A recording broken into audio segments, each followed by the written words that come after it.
ვანო ზარდიაშვილმა თანამდებობა ნამდვილად დატოვა, რასაც ამ დრომდე სახელმწიფო ელექტროსისტემა არ ადასტურებს ფორმულასთვის გახდა ცნობილი. მრჩეველთა საბჭოს ერთ-ერთი წევრი გვეუბნება, რომ ზარდიაშვილმა პოსტი საკუთარი სურვილით დატოვა, თუმცა ეს სემეკის დასკვნასთან დაკავშირებული გადაწყვეტილება არ არის. არადა სწორედ სემეკმა რამდენიმე დღის წინ ელექტროენერგიის მასშტაბურად გათიშვის საქმეზე პირველადი დასკვნა გამოაქვეყნა და ქვეყნის ჩაბნელება პრაქტიკულად ზარდიაშვილის პასუხისმგებლობად გამოაცხადა. დოკუმენტი საზოგადოებისთვის ხვალ გახდება ცნობილი და გაირკვევა ისიც შეიცავს თუ არა საქმე საბოტაჟის ნიშნებს, რადგან სწორედ საბოტაჟის მუხლით აღძრა საქმე სრულ ჩაბნელებაზე სუსმა. სალომე ლაბაძემ გაარკვია დეტალები, ის გვერდდება პირდაპირ ეთერში. ვანო ზარდიაშვილი მედიისთვის ამ დრომდე მიუწვდომელია, თუმცა ჩვენ ვესაუბრეთ გიორგი აბრამიშვილს, რომელიც სახელმწიფო ელექტროსისტემის მრჩეველთა საბჭოს წევრი, ანუ იმ ორგანოს წარმოადგენს, რომელმაც ეს საყურადღებო ინფორმაცია დაახლოებით თვენახევრის წინ ვანო ზარდიაშვილს წარმატებული მუშაობისთვის მადლობის სიგელიც კი გადასცა. აბრამიშვილი გვეუბნება, რომ პოზიცია არც ახლა შეუცვლია, რაც შეეხება სემეკის ბრალდებას ზარდიაშვილის მისამართით, ანუ სემეკის ანგარიშს, რომლის მიხედვითაც ელექტროენერგიის გათიშვაზე პასუხისმგებლად ცხადდება სწორედ ვანო ზარდიაშვილი. ამ ნაწილში გიორგი აბრამიშვილი გვეუბნება, რომ ეს შეფასება არის არა სამართლიანი და ის შესაძლოა მოტივირებული იყოს პერსონალური მოტივებით, რასაც აბრამიშვილის რწმენით სუსის გამოძიებას გამოავლენ. სუსში, როგორც იცით, ახლა ელექტროენერგიის მასშტაბურად გათიშვის საქმეზე საბოტაჟის მუხლით მიმდინარეობს გამოძიება და როგორც აბრამიშვილი ვარაუდობს, სწორედ ამ გამოძიებით დადასტურდება, რომ ვანო ზარდიაშვილის მიმართ სემეკის ამ კრიტიკულ შეფასებას არ აქვს ობიექტური საფუძველი და ის შესაძლოა ნაკარნახევი იყოს სწორედ პერსონალური მოტივით, თუმცა აქვე არც პოლიტიკურ მოტივს გამორიცხავს ჩვენთან საუბრისას გიორგი აბრამიშვილი. პოლიტიკური მოტივის შემთხვევაში კი სავარაუდოა, რომ სუსის გამოძიებაც სხვა მიმართულებით გაგრძელდება და როგორც ეს წინა კვირაშიც არაერთხელ ივარაუდეს, შესაძლოა საქმე მივიდეს სისხლის სამართლის დამნაშავედ ვანო ზარდიაშვილის გამოცხადებამდე. თუმცა ამ დროისთვის გიორგი აბრამიშვილი ვარაუდობს, რომ ვანო ზარდიაშვილს არ აქვს საფუძველი რაიმესი ეშინოდეს და მისივე ინფორმაციით მას არც ქვეყანა დაუტოვებია. ჩვენ ვიცით, რომ ზარდიაშვილი იმყოფება შვებულებაში, ამას ადასტურებს სახელმწიფო ელექტროსისტემას, თუმცა როგორც აბრამიშვილი გვეუბნება, ის ქვეყნის ფარგლებს გარეთ არ გასულა და ისევ საქართველოს ტერიტორიაზე იმყოფება. ვანო ზარდიაშვილის გადადგომის შესახებ ინფორმაცია ვრცელდება. თქვენ ადასტურებთ ამ ინფორმაციას. გეკითხებით, როგორც აი მრჩეველთა საბჭო. დიახ, ადასტურებ. გადადგა თავად თანამდებობიდან საკუთარი სურვილით. ეს სემეკის ანგარიშს უკავშირდება მისი ეს გადადგომა? დროში ემთხვევა? არ ვიცი, არ ამგონია სემეკის ანგარიში ჩემი ადაც ბულშიტი იყო, იმიტომ რომ სუსიაკეთებს გამოკვლევას და რა ვიცი, რატო დაშორში ხა სემეკის ისინი. მოკლედ არ ამგონია რომ მაგას უკავშირდება. მაშინ რა არის მიზეზი? არ ვიცი, ხა ჭორობაში ნუ გადამიყვან ტრანსფერში არ ვიცი და ის რაც ვიცი გეუბნება კი გიტეს. მაგრამ გამორიცხავთ კატეგორიულად, რომ სემეკთან იყოს დაკავშირებული არა და სემეკის ამ ანგარიშით გამოდის, რომ პასუხისმგებლობა დაეკისრა მთლიანად ზარდიაშვილს და აი ამიტომ ჩნდება ეჭვი, რომ დაწუნებული ვარ სუსი რომ გამოიკვლიოს მაგას ეგრე შეიცვლება. და დაწუნებული ვარ ზარდიაშვილმა იცოდა და აქედან გამომდინარე ეგ ვერ გააკეთა და მალე გავლენას. ანუ გამოდის, რომ თქვენ არ ეთანხმებით სემეკის შეფასებას, სწორად მივხვდი, ხო? აი, მაშინ როგორ ახსნით, რომ ასეთი კრიტიკულია ზარდიაშვილის მიმართ სემეკი? პოლიტიკურ მოტივთან გვაქვს საქმე, ფიქრობთ? თავის მიზეზები აქვს, უამრავი, რა ვიცი, მოკლედ. ხოდა. ამიტომ კი, ან ობიექტური მიზეზი არ არის, მაგრამ სუბიექტური მიზეზი აქვს საუბარი, ამიტომ. ის ვერ იქნება, რომ ეხლა ზარდიაშვილის ბრალი, რომელიც 1 წელია GS-ში და ის რომ ინფრასტრუქტურული პრობლემები აქვს, ჩვენ გადასახადად ზოგადად რა ვიცი, ათეულობით წელია. ეხლა ეგ ვერ გახდება ერთი პიროვნების ბრალი რა, ამიტომ ეს დისპეჩერი ყავს იმას და დისპეჩერზე კიდე შეიძლება რაღაცა იცხოვოთ და რა შეიძლება.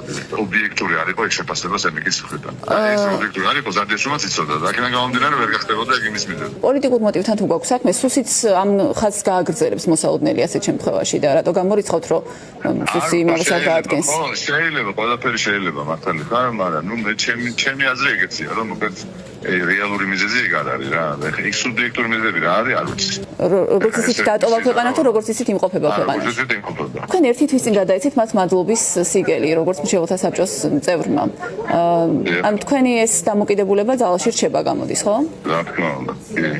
ეფექტურ მენეჯერად მიიჩნევთ. ძალიან ეფექტურ მენეჯერად მიიჩნევ და ადამიანად, რომელმაც აუს დიდი ხნის ზუსტად არეული სისტემა დაავადა, ბევრი რაღაცა და ძალიან გამჭვირვალე გახადა. ვრცელდება ინფორმაცია ვანო ზარდიაშვილის გადადგომის შესახებ. შეგიძლიათ ეს დაადასტუროთ, თქვენს გაქვთ ასეთი ინფორმაცია? ის ინფორმაცია რაც ნიუსებში აქვს, მე ინფორმაცია მე არ. თქვენ აი დაახლოებით 1 თვის წინ თუ თქვენ ახევრის წინ მრჩეველთა საბჭოს ხდომას ესწრებოდი, სადაც მადლობის სიგელი გადაეცა. გადაეცით თქვენს მათ შორის. არ ვიყავი შეხვედრას სამწუხაროდ საქართველოში არ ვიყავ. მაგრამ მრჩეველთა საბჭოს შემადგენლობაში ხართ? კი ბატონო. და გამოდის რომ თქვენგანაც მიიღო მადლობის სიგელი ვანო ზარდიაშვილმა. მის საქმიანობას როგორ შეაფასებდით ახლა, როცა მის პასუხისმგებლობა ცხადდება ელექტროენერგიის გათიშვა ქვეყანაში? ელექტროენერგიის გათიშვაზე ვერაფერს ვერ გეტყვი, თუმცა ალბათ ეს კომპეტენტურმა ორგანოებმა უნდა გამოიწვიონ, მაგრამ ის რომ ზარდიაშვილი იყო ძალიან ეფექტური მენეჯერი, ამაზე მგონი მათი არ შეიძლება, იმიტომ რომ დავხდებით რომ ის პროცესები, რომელიც მან წარმართა ბოლო პერიოდში იყო ძალიან ეფექტური. მაშინ რაც შეეწირა თუ ასეთი წარმატებული მენეჯერი იყო? არ მაქვს ინფორმაცია და როგორ გითხრათ. რამე რაციონალური ახსნა შეიძლება გქონდეს, თუ პოლიტიკური მოტივი გამოდის, რომ შეიძლება იყოს ერთადერთი მოტივი. ვერ გეტყვით ვერაფერს, ვერ გეტყვით. და დავუბრუნდეთ ისევ გიორგი აბრამიშვილთან სატელეფონო ინტერვიუს, როგორც მოისმინეთ, სახელმწიფო ელექტროსისტემის მრჩეველთა საბჭოს წევრი გვეუბნება, რომ სემეკის კრიტიკული შეფასება ვანო ზარდიაშვილის წინააღმდეგ უნდა აიხსნას სუბიექტური ფაქტორებით. რას გულისხმობს ამ სუბიექტურ ფაქტორში აბრამიშვილი და შესაძლოა თუ არა საქმე გქონდეს მაგალითად იმასთან, რომ სემეკის თავმჯდომარე, ანუ დავით ნარმანია იყოს დაინტერესებული ვანო ზარდიაშვილის წინააღმდეგ. მოქმედებით ჩვენ ეს შეკითხვაც დავუსვით აბრამიშვილს, რაზეც კონკრეტული პასუხი ამ დროისთვის ვერ მივიღეთ, ის როგორც მოისმინეთ არც პოლიტიკურ ფაქტორს გამორიცხავს. რაც შეეხება ქართულ ოცნებას, რომელსაც წარმოადგენდა სწორედ ვანო ზარდიაშვილი ჯერ პარლამენტში და შემდეგ ისევ ამ პარტიის ხელშეწყობით დაინიშნა ის სახელმწიფო ელექტროსისტემის თავმჯდომარედ. ივანიშვილის პარტიაში შეიძლება ითქვას, რომ ვანო ზარდიაშვილზე საუბარს თავს არიდებენ. ჩვენ შეკითხვებით მივმართეთ პარტიის იმ წარმომადგენლებს, რომლებმაც წესით ყველაზე მეტი უნდა იცოდნენ ზარდიაშვილის მდგომარეობის შესახებ, იმაზე დატოვა თუ არა მან თანამდებობა, თუ გადააყენეს ის საკუთარი თანამდებობიდან და აქ გულისხმობთ პარტიის იმ წარმომადგენლებს, რომლებიც პარლამენტში ეკონომიკის კომიტეტში ირიცხებიან, ანუ იმ კომიტეტში, რომელსაც პირდაპირ ევალება მეთვალყურეობა, მათ შორის ამ სისტემაზეც, თუმცა მათგან ყველა მისაც ჩვენ დავუკავშირდით და ვინ ჩვენ სატელეფონო ზარს უპასუხა ამ შეკითხვაზე პასუხის გაცემას თავი არიდა. ვანო ზარდიაშვილზე მინდა გკითხოთ, როგორც ეკონომიკის კომიტეტის თავმჯდომარეს, რა ინფორმაცია გაქვთ გადადგა ის თანამდებობიდან? მე ფორმულადან გირეკავთ. ამ წალია ხაშებული. ადასტურებთ ინფორმაციას. ბატონო შოთა. გადადგა მართლაც ვანო ზარდიაშვილი? გაცრავთ, ეხლა ვერ საუბრობ და ადასტურებთ თუ არ ადასტურებთ, მარტივად ითხოვს პასუხს. კი ან არა? მოგცემთ კომენტარი. იცით ამის შესახებ საერთოდ? მრჩეველთა საბჭოს წევრებთან საუბრის შემდეგ კიდევ უფრო მნიშვნელოვანი ხდება შეკითხვების დასმა დავით ნარმანიასთვის, რადგან როგორც მოისმინეთ, არსებობს მოსაზრება, რომ სემეკის ამ კრიტიკული შეფასების საფუძველი ვანო ზარდიაშვილის წინააღმდეგ იყო პერსონალური, სუბიექტური ფაქტორები. ჩვენ დავით ნარმანიასთვის შეკითხვების დასმის შესაძლებლობა სავარაუდოდ გვექნება ხვალ, როცა სემეკი პირველად შეფასებას ელექტროენერგიის მასშტაბურად გათიშვის საქმეზე წარმოადგენს ოფიციალურად მარეგულირებელი კომისიის სხდომაზე და ამ შეფასებიდანაც კიდევ ერთხელ გახდება, უფრო მეტად სავარაუდო გახდება საქმე წავა ზარდიაშვილის დაკავების მიმართულებით, თუ შესაძლოა რომ მას აკმარო მხოლოდ თანამდებობის დატოვება. ვანო ზარდიაშვილთან დაკავშირება ჩვენ როგორც გითხარით, მთელი ეს პერიოდია ვცდილობთ, თუმცა ის ამ დრომდე მედიის ზარებს არ პასუხობს. მადლობა სალომე ლაბაძე გვერდებოდა პირდაპირ ეთერში. სახელმწიფო ელექტროსისტემის ხელმძღვანელის ვანო ზარდიაშვილის თანამდებობიდან გათავისუფლება ამ საკითხზე კეთდება განცხადება ამ წუთებში ნაციონალურ მოძრაობაში. ლაშა ფარულოვას შეგვიძლია მოусმინოთ. მოიყვანა ვარდიაშვილი და ცდილობს ამით ერთ ადამიანზე გადატეხოს ჯოხი. იმ ჩაბნელებაზე, რომელიც ორჯერ მოხდა საქართველოში. ავარიული გათიშვა. და ეს გათიშვა არა ზარდიაშვილის, არა ვარდიაშვილის, არა მდინარაძეების, არა კობახიძეების, არამედ ივანიშვილის პასუხისმგებლობა.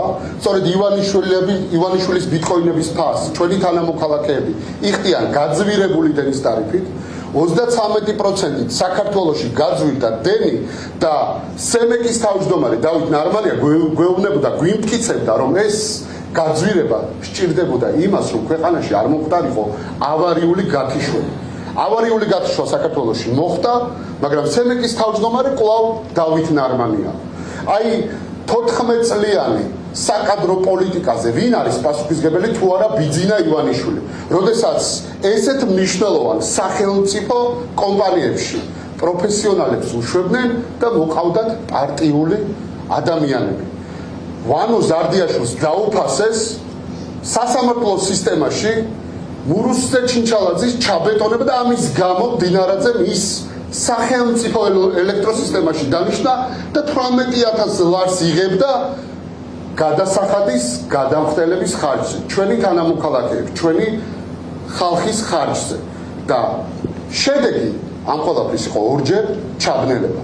ჩვენ სრულ პასუხისმგებლობას ქვეყნის ჩაბნელებაზე, ელექტროსისტემაში, ენერგეტიკაში, კორუფციაზე ვაკისრებთ ბიძინა ივანიშვილს, მისი სწორედ პოლიტიკის შედეგია ის, რომ ქვეყანაში არის უმძიმესი კრიზისი, ქვეყანა სრულად დამოკიდებული გახდა ტრულ სახელმწიფოზე, ოკუპანტზე, რუსეთის ფედერაციაზე და ჩვენ ზამთრის დეფიციტურ პერიოდში ელექტროენერგიას რუსეთიდან ვყიდულობთ და რა თქმა უნდა ივანიშვილის კორუფციული მმართველობის დასრულება სჭირდება ქართული ოცნების მმართველობის დასრულება, ამისთვის საჭიროა ერთიანობა, რომ ეს კრიმინალური კორუფციული რეჟიმი ერთხელ და სამუდამოდ ამ ქვეყანაში დასრულდეს.